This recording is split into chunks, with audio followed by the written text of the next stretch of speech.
அனைவருக்கும் வணக்கம். இந்த விஷயத்த நான் பேச வேண்டாம் அப்படின்னு சொல்லி கடந்து போயிடணும்னு நினைச்சேன். இருந்தாலும் தொடர்ச்சியா முகநூல்லையும் இணையதளங்களையும் விஷயங்களை பார்க்கும்போது மனசுக்கு ரொம்ப கஷ்டமா இருந்துச்சு. கஷ்டமா இருந்துச்சு அப்படிங்கிறத விட ஒரு பிரச்சனை அப்படின்னு ஆயிட்டா அந்த பிரச்சனைக்கான தீர்வை நோக்கி தான் போகணும்.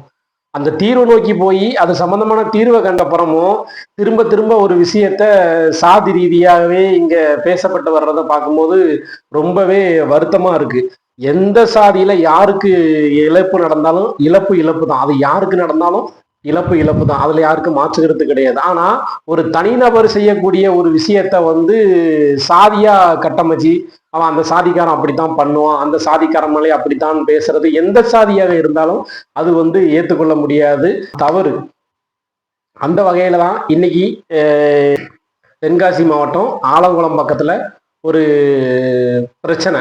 இசைக்கராஜா என்பவர் ஒரு தேவர் சமுதாயத்தை சேர்ந்தவர். தேவர் சமுதாயத்தை சேர்ந்தவங்கனாலே அப்படித்தான் பண்ணுவாங்க அப்படின்னு சொல்லி சொல்றாங்க. இசைக்கராஜாங்கிற இசை உலகத்துக்கு எல்லாத்துக்கும் எப்படி தெரியும் சொல்லி கேட்டீங்கன்னா, ஒருத்தருக்கு போனை போட்டு நீ தனியா நீ நல்லா ஆம்பளையா இருந்தா ஒத்தைக்கு வத்தவா, நீங்க நானா மோதி பார்க்கணும்னு சொல்லி ஒரு வாய்ஸ் ரெக்கார்டு ஒன்று வந்துச்சு. அந்த வாய்ஸ் ரெக்கார்டு யாருக்குன்னு கேட்டீங்கன்னா அதே தேவர் சமுதாயத்தை சேர்ந்தவர் தான். அவருடைய இசைக்கராஜாவோட சொந்தக்காரங்க கிட்ட தான் அவர் இப்படி பேசினாரு. தவறுன்னு வரும்போது அவருக்கு சொந்தக்காரன் சொக்காரன் அண்ணன் தம்பி சாதிக்காரன் அப்படின்லாம் கிடையாது. அவருக்கு தவறுன்னு பட்டுச்சுன்னா அவர் யாரனாலும் திட்டுவாரு, யாரனாலும் பேசுவாரு. அவருடைய கேரக்டர் அப்படித்தான். அதுல ஒரு சாதி பார்த்து தான் அடிப்பாரு அப்படிங்கிறதெல்லாம் கிடையாது. அப்படி நினைச்சீங்க அப்படின்னா அதை விட சாதி வெறி எதுவுமே கிடையாது. ஒண்ணு, இசைக்கராஜா நீங்க தேவ சமுதாயத்தை சேர்ந்தவர் அதனால அப்படி பண்ணிட்டாருன்னு சொல்லி சொல்றீங்களா? அன்னைக்கு நாடக சமுதாயத்தை சேர்ந்தவங்க சொல்றாங்க. நாடக சமுதாயத்தை சேர்ந்தவங்க கிட்ட என்னோட ரெண்டு கேள்வி இருக்கு. அந்த கேள்விக்கு மட்டும் பதில் சொல்லிருங்க. சாத்தான்குளம் ஜெயராஜ் பென்னிக்ஸ் அந்த வழக்கு எல்லாரும் கேள்விப்பட்டிருக்கீங்க. தண்டனை கொடுத்து 1 வாரம் கூட ஆவல. 9 பேருக்கு மரண தண்டனை கொடுத்துருக்காங்க. இந்த மரண தண்டனை கொடுக்கறதுக்கு யார் காரணம்னு உங்களுக்கு தெரியுமா? அந்த பிரச்சனை யார் வெளிக்கொண்டு வந்தாலும் உங்களுக்கு தெரியுமா? விசாரிக்கிறதுக்கு ஜெயராஜையும் பென்னிக்ஸையும் காவல்துறை அழைச்சிட்டு போனதுக்கப்புறம் ரொம்ப நேரம் ஆகியும் பென்னிக்ஸும் ஜெயராஜும் வரலன்னு சொல்லி தெரிஞ்சுதான் அந்த பகுதியில் இருக்கக்கூடிய சாத்தான்குளத்தை சேர்ந்த நேதாஜி ஸ்போர்ட்ஸ் கிளப், இவங்க ரொம்ப நாளா அந்த ஸ்போர்ட்ஸ் கிளப்ல ஒரு குழு நடத்தி வராங்க. கிரிக்கெட், கபடி இந்த மாதிரி விளையாடக்கூடிய இளைஞர்கள் எல்லாரும் சேர்ந்து பென்னிக்ஸை இன்னும் வரக்கானும் போலீஸ்காரங்க பிடிச்சு போயிட்டாங்க, என்னன்னு சொல்லி தெரியலன்னு சொல்லிட்டு முத ஸ்டேஷன்ல போய் தர்க்கம் பண்ணதே தேவ சமூகத்தை சேர்ந்த இளைஞர்கள் தான். அது நிறைய பேருக்கு தெரியுமான்னு சொல்லி தெரியல. அதை நான் இப்ப முழுசா சொல்ல வேண்டியது இல்லை. அதுக்கு அவர் மரணமாயிட்டு வழக்கு பதிஞ்சாச்சு. காவல்துறையினராக கைது செய்யப்பட்டாங்க. இறுதி அடக்கம் செய்யறதுக்கு சாத்தான்குளம் கொண்டு வராங்க. அப்ப கூட அந்த கூட்டத்துல பாத்தீங்கன்னா ஒரு 100 விழுக்காடு கூட்டத்துல 45 விழுக்காடு தேவ சமுதாய இளைஞர்கள் தான். அவ்வளவு பேர் கண்ணீர் விட்டாங்க. ஏன்னா பென்னிக்ஸ் அவ்வளவு ஒரு நெருக்கமா இருக்கக்கூடியவர், எல்லாருக்கிட்டையுமே ஒரு அன்பா பழகக்கூடியவர். கொண்டு அடக்கம் பண்ற வரைக்கும் ஒன்னாவே நின்னாங்க. அது நடந்த மறுநாள் ஹரிநடார் ஒரு வீடியோ வெளியிட்டாரு. இன்னைக்கு அவர் சிறைச்சாலையில இருக்கிறாரு. அவருக்கே அது தெரியும்.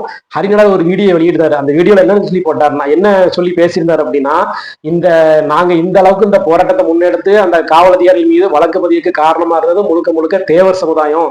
தேவர் சமுதாயத்துக்கு என்னுடைய நன்றிகளை தெரிவிச்சுக்கிறேன். ஒட்டுமொத்த நாடார் சமுதாயத்தின் சார்பா என்னுடைய நன்றிகளை தெரிவிச்சுக்கணும்னு சொல்லி ஹரிநடார் போட்ட வீடியோ இன்னைக்கு இணையதளத்துல இருக்கு. தயவு செஞ்சு நீங்க எடுத்து பாருங்க. அதை எடுத்து பார்த்துட்டு இசைக்கராஜா என்பவர் தனி மனிதனா, அவரை நீங்க காவல்துறையை விமர்சனம் பண்ணுங்க. அவர் காவல்துறையில இருக்கிறாரு. காவல்துறை விமர்சனம் பண்ணுங்க, தமிழக அரசாங்கத்தை விமர்சனம் பண்ணுங்க. ஏன் சாதியை சொல்லி விமர்சனம் பண்ணீங்கன்னா எனக்கும் தெரியல. அதே மாதிரி பாத்தீங்கன்னா அஜித்குமார் காவல் மரணம், அந்த பையனும் அதே மாதிரி போலீஸுங்க விசாரணையை கூப்பிட போய் அந்த பையனை அடிச்சு அந்த பையனும் கொலை செய்யப்பட்டிருக்கிறான். அந்த காணொலியை கூட எடுத்து வெளியிட்டது கூட தேவ சமுதாயத்தை சேர்ந்த இளைஞர்கள் தான் அப்படின்னு சொல்லி கூட அஜித்குமாரையும் இங்க தேவ சமுதாயத்தை சேர்ந்தவங்க யாரும் நாடார்னு பார்க்கல. ஜெயராஜ் பென்னிக்ஸையும் தேவ சமுதாயத்தை சேர்ந்தவங்க யாரும் நாடாரா பார்க்கல, மனிதனா பார்த்தாங்க. அங்க சாத்தாங்குளத்துலயும் மனிதனா தான் பார்த்தாங்க, திருப்பத்தூர்லயும் மனிதனா பார்த்தாங்க. இதுல சாதி எங்கேயுமே கிடையாது. அதனால தயவு செஞ்சு இசைக்கராஜாவை நீங்க காவல்துறையா பாருங்க. அவர் தேவமாரா பாக்காதீங்க. அவர் தேவமார்க்காண்டி வேலை பார்க்கல. தேவமார்க்கு இருக்க கொள்கையை ஃபுல்லா நிறைவேற்றுறக்காண்டி அவர் யூனிஃபார்ம் போடல. தேவமார்க்குள்ள குணத்தை புறம் காட்டுறக்காண்டி அவர் யூனிஃபார்ம் போடல. அவர் ஒரு சட்டத்துக்கு கட்டுப்பட்டு, அவர் நேசிச்ச பணி என்பதெல்லாம் அவர் ஒரு சட்டத்துக்கு கட்டுப்பட்டு, அவருக்கு மேலதிகாரிகள் நிறைய பேர் இருக்காங்க. அதுக்குள்ள சட்டத்துக்கு உட்பட்டு தான் அவர் செய்யணுமோ என்ன செய்யணுமோ செய்ய முடியும். அதுவும் போக சட்டத்தை மீறிட்டார் அப்படின்னா அதை ஆக்ஷன் எடுக்கக்கூடியது காவல்துறையும் தமிழக அரசாங்கம். இதுல சாதி எங்க வந்துச்சு? சாதி ஏன் குறிப்பிட்டு பேசுறீங்க? கையில மஞ்ச கயிறு கட்டியிருக்காரு, அது சாதி வெறி கயிறு அப்படின்னு சொல்லி நிறைய பேர் பேசிக்கிட்டு இருக்காங்க. மஞ்ச கயிறு அப்படிங்கிறது சாதி கயிறுன்னு சொல்றது சின்ன பிள்ளைத்தனமா இருக்குதுன்ற மாதிரி இருக்கு. என்னன்னா ஒரு சமுதாயத்துக்கு அடையாளமா 2 கலர் இருக்கும். இப்ப திமுக கொடி இருக்கு, கருப்பும் சிவப்பு இருக்கும். அண்ணா திமுக கொடி இருக்கு, கருப்பு சிவப்பு வெள்ளை இருக்கு. இப்படி ஒவ்வொரு கொடியும் எடுத்துக்கிட்டா விஜய் கட்சியை பாத்தீங்கன்னா சிவப்பு மஞ்சளும் இருக்கும். அதே மாதிரி நாம் தமிழர் கட்சி எடுத்து பார்த்துக்கிட்டீங்கன்னா சிவப்பு மஞ்சள் இருக்கும். இப்படி ரெண்டு ரெண்டா தான் இருக்கும். இதுதான் அடையாளம், ஒண்ணு மட்டுமே அடையாளம் கிடையாது. இசைராஜா அவர்கள் கையில கெடுத்துக்கிறது மஞ்சள் கயிறு, அது எந்த சாதியை குறிக்குது? அது அவர் பிறந்த தேவர் சாதியை குறிக்குது அப்படின்னா, இன்னைக்கு தமிழ்நாட்டில் இருக்கக்கூடிய எல்லா பெண்களும் கல்யாணம் முடிக்கும் போது மாங்கல்யத்தை மஞ்சள் கயிறுல பொறுத்து தான் மாங்கல்யம் முடிக்கிறாங்க. அப்ப எல்லாரும் தேவர் சமூகத்தை சேர்ந்தவங்களா? இந்த கேள்விக்கு உங்கள்கிட்ட யார்ட்டையாவது பதில் இருக்கா? மஞ்சக்கயிறு அப்படிங்கிறது கோயிலுக்கு திருவிழா அப்படின்னா கையில காப்பு கட்டுவாங்க, மங்களகரமா இருக்கட்டும்னு சொல்லி கட்டுவாங்க. ஒரு சில பேர் ஆன்மீக ரீதியா கட்டுவாங்க. இப்போ கோயிலுக்கு மாலை போட்டா அம்மன் கோயிலுக்கு சிவப்பு வெட்டி கட்டுவாங்க, சபரிமலைக்கு கருப்பு வெட்டி கட்டுவாங்க, முருகனுக்கு பச்சை வெட்டி கட்டுவாங்க. இது அவங்கவுங்க விருப்பம். ஆனா அதே சமயத்துல அவங்க எந்த வெட்டி கட்டினாலும் நமக்கு பிரச்சனை கிடையாது. ஆனா இதெல்லாம் ஒரு பிரச்சனையா நீங்க ஏன் கொண்டு வரீங்க அப்படின்னு சொல்லிட்டு எனக்கு தெரியல. இசைராஜாவை நீங்க டார்கெட் பண்ணணும், இசைராஜா சார்ந்த காவல்துறையை டார்கெட் பண்ணணும்னா அதை நீங்க வழக்கு தொடுங்க.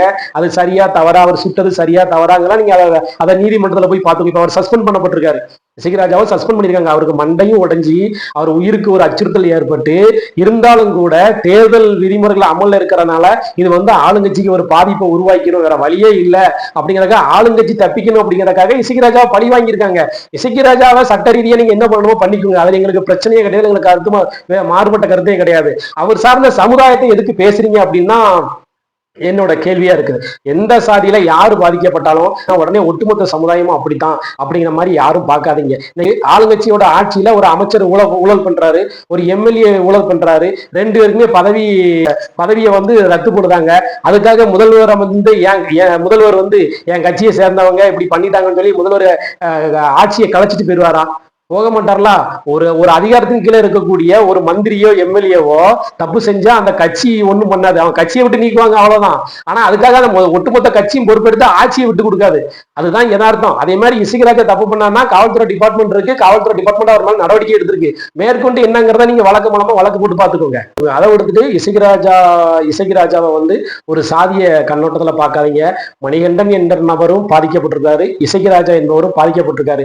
இவர் ஏன் சுட்டாருன்னு நம்ம கேட்டோம்னா அவர் ஏன் அடிச்சாருன்னு வரும். சரி, அவர் ஏன் அடிச்சாரு, அவங்க வீட்டாளுக்களை தவறா பேசிட்டாரு, அதனால ஆத்திரத்துல அடிச்சிட்டாரு அப்படின்னு சொல்லிதான் கூட அடிக்கும் போது நாங்க கீழே தள்ள கை தவறி கம்பி குத்தி மண்டை உடைஞ்சிட்டு அப்படின்னு சொல்லி சொல்றாங்க. அதே பதில காவல்துறை சொன்னா மக்கள் யாராவது ஏத்துக்குவோமா? நீங்க மக்கள் சொல்றீங்க, காவல்துறை ஏத்துக்கிட்டு அதே பதில காவல்துறை சொன்னா மக்கள் ஏத்துக்கிட முடியுமானா ஏத்துக்கிட மாட்டாங்க. அதுல நின்றுதான் நீங்க பேசுறீங்களே தவிர அதை விட்டு பொது பார்வையில உங்க இதை வைக்கல. ரெண்டாவது, ஆலங்குளத்தை சேர்ந்த ஆலங்குளம்ல மட்டும் இல்ல, ஒட்டுமொத்த நாடா சமூகத்தினருக்கும் என்னுடைய ஒரு வேண்டுகோள் என்னன்னா, தேர்தல் நடக்க போகுது. இந்த தேர்தல்ல இசைராஜா என்பவர் ஒரு தேவர் சமுதாயத்தை சேர்ந்தவர் அப்படின்னு நீங்க நினைச்சு பேசுனீங்க அப்படின்னா, தேவர் சமுதாயமால இப்படித்தான் பண்ணும் அப்படின்னு சொல்லி நீங்க நினைச்சிருந்தீங்க அப்படின்னா, ஒரே ஒரு விஷயத்த தெளிவா சொல்லிருங்க. என்ன அப்படின்னு சொல்லி கேட்டீங்க அப்படின்னா, இப்ப ஆலங்குளத்துல இந்த சம்பவம் நடந்திருக்கு. ஆலங்குளத்துல எம்எல்ஏவா நிக்கக்கூடிய உங்க நாடார் சமுதாயத்தை சேர்ந்த வேட்பாளர் இருப்பாங்களா, அவங்களெல்லாம் கூப்பிட்டு உங்க வீட்டுக்கு கூப்பிட்டு, ஐயா அங்க வாங்க, இந்த மாதிரி ஒரு பிரச்சனை நடந்திருக்கு, இந்த பிரச்சனைக்கு காரணம் தேவர் சமுதாயத்துல பிறந்த இசைராஜா தான் காரணம், அதனால தேவர் சமுதாய ஓட்டு நமக்கு வேண்டாம், நம்ம ஆளுக்க ஓட்டு போட்டா போதும், நீங்க தயவு செஞ்சு தேவமாரி யார்ட்டையும் ஓட்டு கேட்காதீங்கன்னு நீங்க சொல்லி பாருங்க. நீங்க சொல்லி அந்த வேட்பாளர் கேட்கிறாருன்னு பாருங்க. ஏன்னா அவருக்கு தெரியும் இதுக்கும் சாதிக்கு எந்த சம்பந்தமும் இல்லைன்னு சொல்லி அந்த வேட்பாளருக்கு தெரியும். ஆனா உங்களுக்கு தெரியல. அதனால அதை புரிஞ்சு நடந்துக்குங்க.